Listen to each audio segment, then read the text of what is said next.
You know that moment when you realize you can absolutely ace an English grammar test. You know all the rules, but when it comes to actually speaking, it feels like your brain's just stuck in slow motion. Or maybe the words come out, but they feel, I don't know, forced. And you're constantly checking yourself, did I mess that up? If that sounds familiar, well, you're definitely not alone. It's a really common frustration, actually. So many English learners hit this point. You've got this solid understanding of the language's structure, the framework. Right. But making that leap to using it spontaneously in a real conversation, that can feel huge. Absolutely. And that's exactly what we're diving into today. We've gathered some really interesting stuff, authentic conversations from English Voice Club, practical advice from teachers. Yeah, and some personal stories too, right? People's own journeys. Exactly. And actionable tips you can start using like right away. So the goal here for this deep dive is really to get under the skin of why this happens, why this disconnect between knowing the grammar and, well, speaking fluently. And more importantly. Yeah, more importantly, we want to give you practical strategies, tools to bridge that gap, speak with more confidence, and just respond more naturally, more quickly in English. Okay, so let's start with what seems like a really big one, the grammar trap. We saw this with Peter in the source material. He's good at grammar, right? Oh, yeah, solid grasp. But speaking fluently, that felt like a totally different mountain to climb for him. And Miss Jane's insight there was fascinating. It really was. She pointed out that traditional grammar teaching, it often focuses on the why.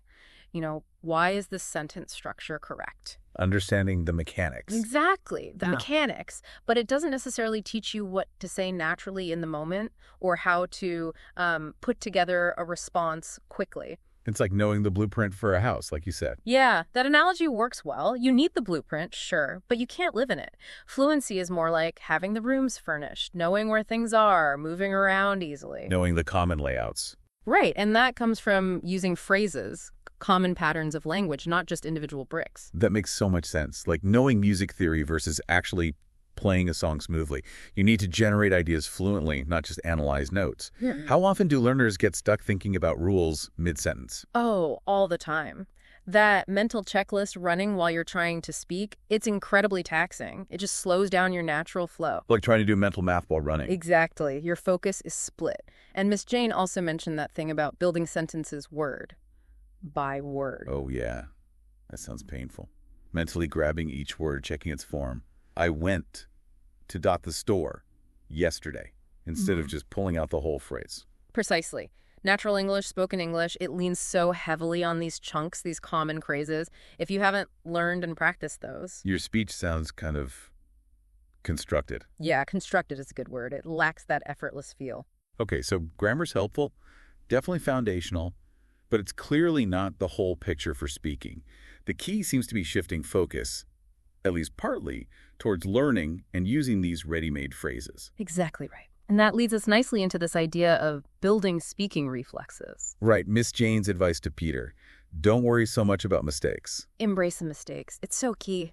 Shift the focus away from perfect grammar, especially at first, towards just practicing getting thoughts out. Like catching a ball, you don't think about the physics. You just react. You just react. We want your English responses to become more like that, more automatic. And learning phrases helps with that directly, doesn't it? If you have phrases ready to go, you're not building from scratch every single time. Exactly. It becomes less of a construction project, more of a reaction. Yeah. And developing this natural, flexible speaking. It's interesting. It's not just about theory.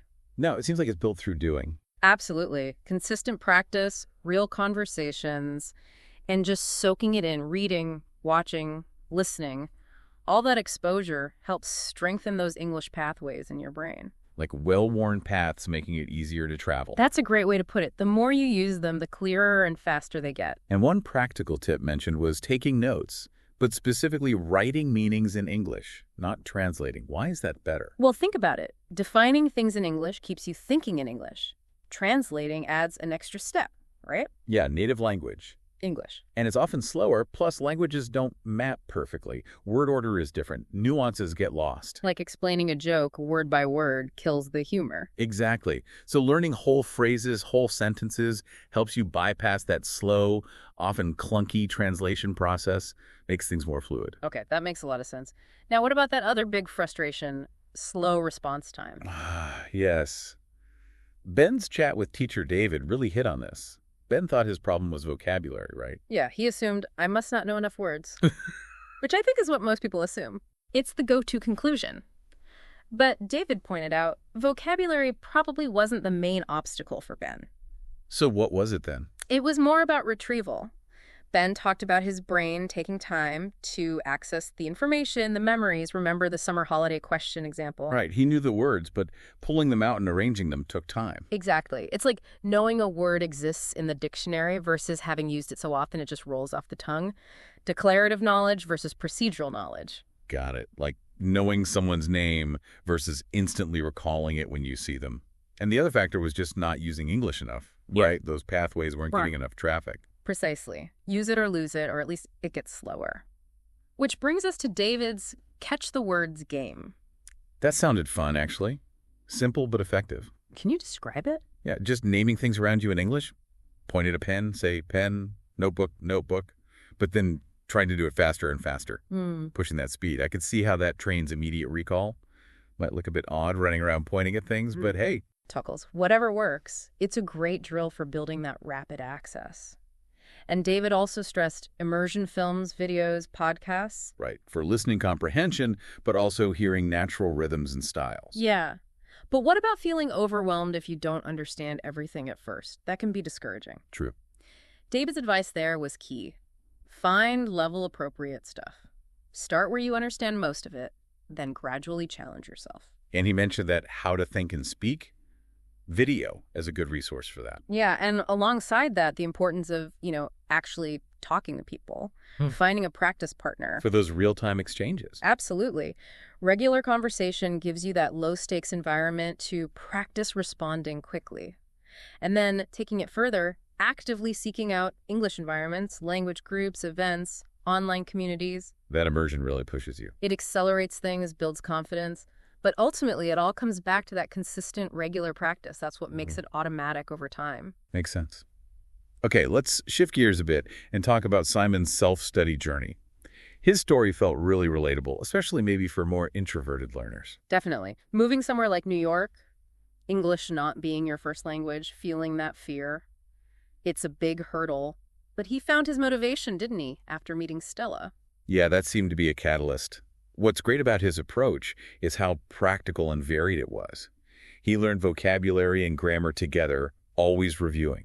And that habit of naming everything around him in English, that's brilliant for constant reinforcement. And the mirror technique, practicing speaking to himself, maybe sounds a bit strange initially. But it's so effective, a totally low-pressure way to just get comfortable forming sentences, hearing your own voice speaking English. He practiced introductions, imaginary travel plans. It lets you work on fluency without worrying about being judged. And I love this bit, he even practiced on his landlady's cat, Felix. Chuckles. That's commitment. Simple sentences, asking the cat about its day. It's about finding any opportunity right. Exactly, weaving it into daily life. He also read aloud from books and magazines, great for pronunciation and context. And recorded himself. That takes guts, but it's so useful for catching your own mistakes. Very proactive.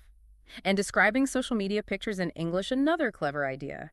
Turning scrolling time into practice time. Like that Eiffel Tower selfie description, hair color, clothes. Yeah. Focusing on details. And all this steady work built his confidence. Enough to try it in the real world, asking for directions, getting a library card. And getting positive feedback must have been a huge boost. Absolutely. It just shows how consistent effort pays off and how that confidence snowballed, asking the landlady about redecorating, making friends, even asking Stella out eventually. It really opens up your world, doesn't it? Improving your language skills. It really does. Okay, finally, let's look at Ivan and Igor's tips. Igor's work problems really highlight the practical need for fluency. Oh, yeah.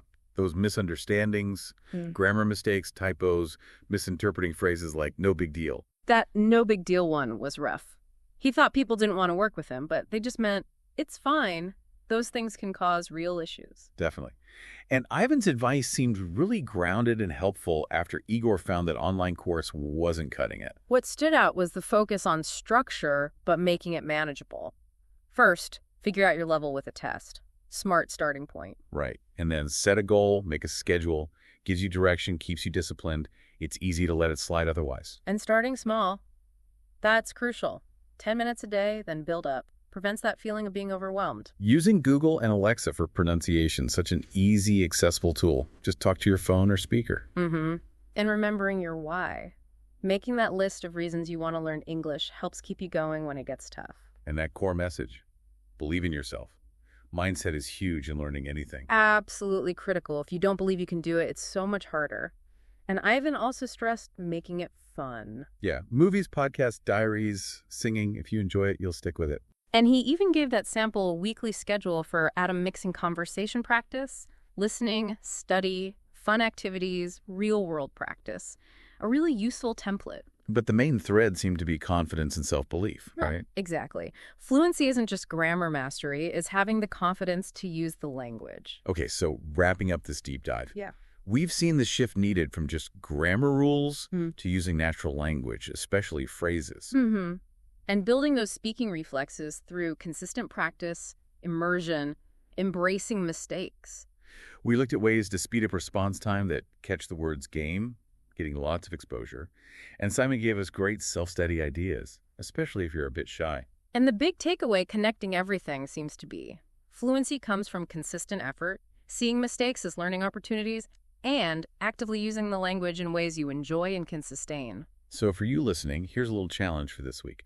Pick just one thing, maybe two, that we talked about. Maybe it's 5 minutes of the catch the words game daily, or learning 3 new phrases and trying to use them. Yeah, just a small step. Just consciously try it out. See how it feels. Notice any difference in your confidence, your speaking. Remember, the path to fluency isn't usually about giant leaps. It's about those consistent small steps day after day.